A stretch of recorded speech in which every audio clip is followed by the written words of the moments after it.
सोचिए, एक ऐसी सरकार जिसके पास करोड़ों देशवासियों का समर्थन हो, सैकड़ों सांसद हो, लेकिन वो एक झटके में सिर्फ एक वोट से गिर जाती है। जी हाँ, भारतीय राजनीति में ऐसा एक बार हो चुका है। हम अक्सर बात करते हैं बड़ी पार्टी जैसे बीजेपी हो गई, कांग्रेस हो गई, इनकी बात करते हैं, लेकिन असलियत यह है कि भारत के इतिहास में और भविष्य की दिशा में उन सभी छोटी और क्षेत्रीय पार्टियों पर कोई ध्यान नहीं देता है, जिसे लोग किंग मेकर कहते हैं या कहते हैं कि इनके बिना सरकार चल ही नहीं सकती।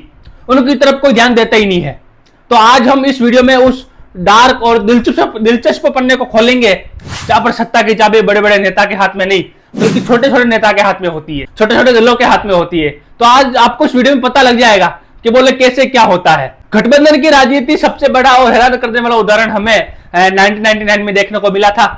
देश के प्रधानमंत्री बिहारी वाजपेयी जी थे और सरकार में समर्थन दे रही थी उनको, और बाहर से भी उनको समर्थन आ रहा था।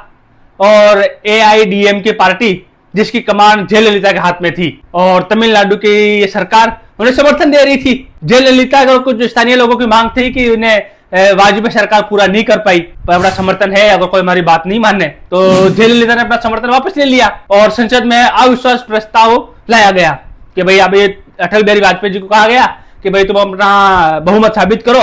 देश की सांसें पूरी तरह से थम गई थी एकदम। जब वोटों की गिनती हुई तब वाजपेयी जी की सरकार मात्र एक वोट से गिर गई। और ये लोकतंत्र का इतिहास में एक ऐसा दौर था जब पूरे देश को समझ गया था कि दिल्ली की गद्दी पर कोई भी बैठे, चाहे राहुल गांधी बैठे, चाहे नरेंद्र मोदी बैठे, चाहे इंदिरा गांधी बैठे या फिर अटल बिहारी वाजपेयी बैठे, लेकिन जो रिमोट होता है वो छोटी छोटी पार्टियों के पास होता है, जो किंग मेकर होती है उनके पास होता है। अब सबसे बड़ा सवाल यह है कि क्या गठबंधन से सरकार होना एक देश के लिए अभिशाप है? तो इसका जवाब है कि नहीं भाई। सबसे जैसे हर सिक्के के दो पहलू होते हैं, वैसे ही इस काम के भी दो पहलू है। सबसे पहला है कि जब देश में पूर्ण बहुमत नहीं होती है तो कोई पार्टी अपनी मनमानी नहीं कर सकती, उनके दूसरी पार्टियों का समर्थन लेना पड़ता है, और जैसे जैसे दूसरी पार्टियां छोटी पार्टियां बोलती है वैसे उनको करना पड़ता है। हर कानून पास कराने के लिए मनमानी नहीं कर सकती जो छोटे क्षेत्रीय पार्टी है, और जिन्होंने उनको समर्थन दिया है वो हर एक उनकी मांगे पूरी करनी पड़ती है। अब दूसरा पहलू यह भी है कि भाई अगर मजबूरी बन जाती है,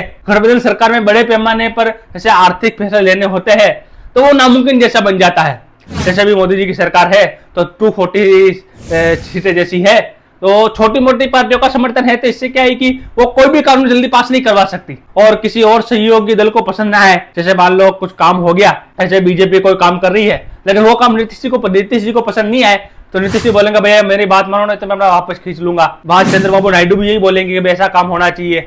लेकिन यह बात है कि एक क्षेत्रीय दल की पार्टी है, वो उसकी आवाज सीधे दिल्ली तक पहुंचती है और सीधा सरकार गिराने की धमकी तक दे सकती है।